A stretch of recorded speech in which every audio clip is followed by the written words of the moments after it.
नमस्कार, मी आरती सावंत. आज मी तुम्हाला दाखवत आहे कच्च्या केळ्याची कापं. त्यासाठी 4 कच्ची केळी घ्यायची आहेत या आकाराची, किंवा मोठी तुम्ही घेतलात तरी चालेल. स्वच्छ धुवून ह्याचं देठ कापून सुरीने किंवा विळीने तुम्ही कापू शकता आणि साल काढायची. हे असं कट करा. हे बघा, आणि साल करा या ह्याच्याने.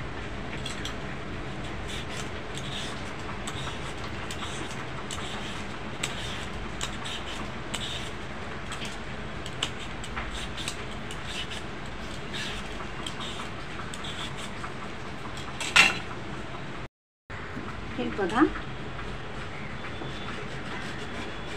अशा प्रकारे कापा.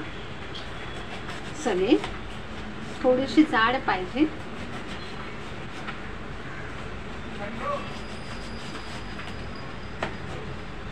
तुम्ही विळीने पण कापू शकता.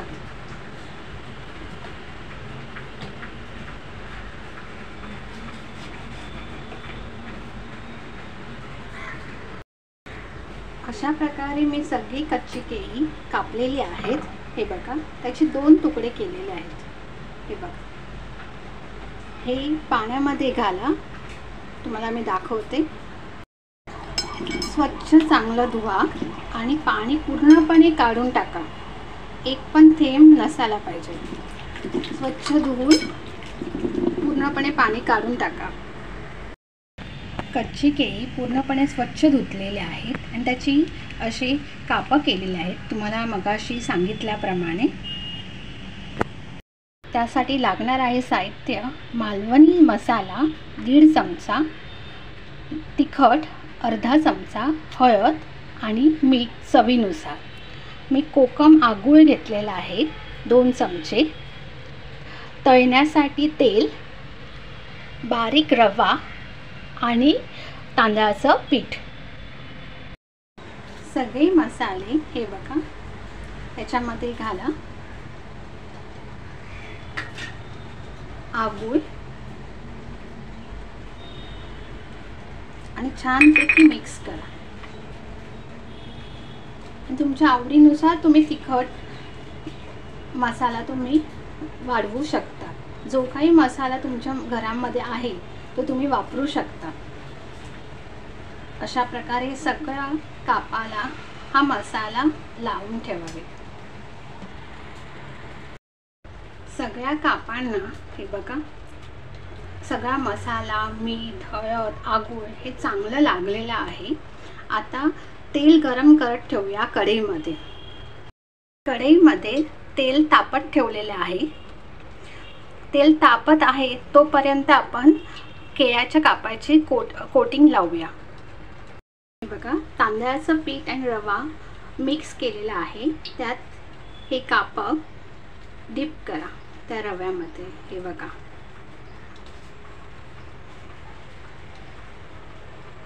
हे बघा, अजून एकदा दाखवते.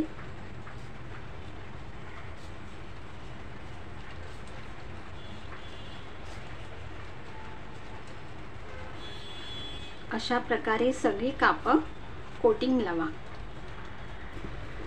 त्यामध्ये ही कापं घाला. गॅस स्लोच असू दे. हे बघा,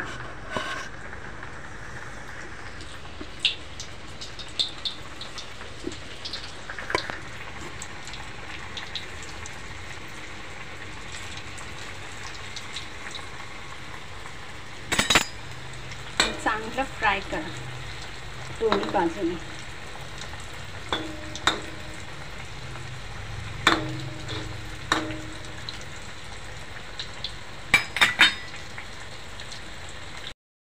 कापा पलटवा. छान कुरकुरीत होऊ दे.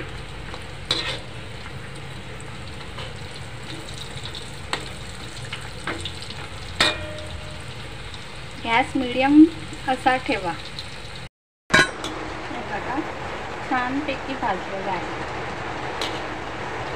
असे लालसर व्हायला पाहिजे. हे बघा, छानपैकी लालसर झालेल्या आहेत.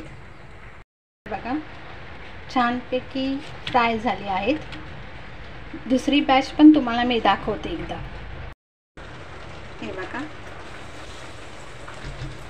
थोडे थोडेच कापं घाला, सगळे एकत्र घालू नका, परतवायला पण होत नाही मग.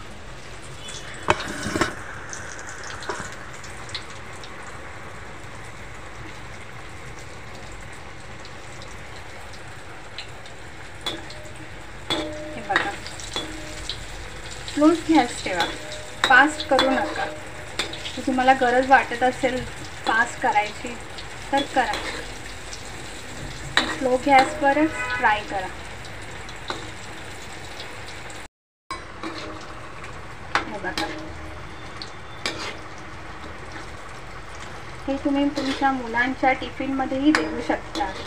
जे मच्छी खात नाही आहेत ते अशी कच्च्या केळ्याची कापं बनवून तुम्ही ही बनवू शकतात. ही रेसिपी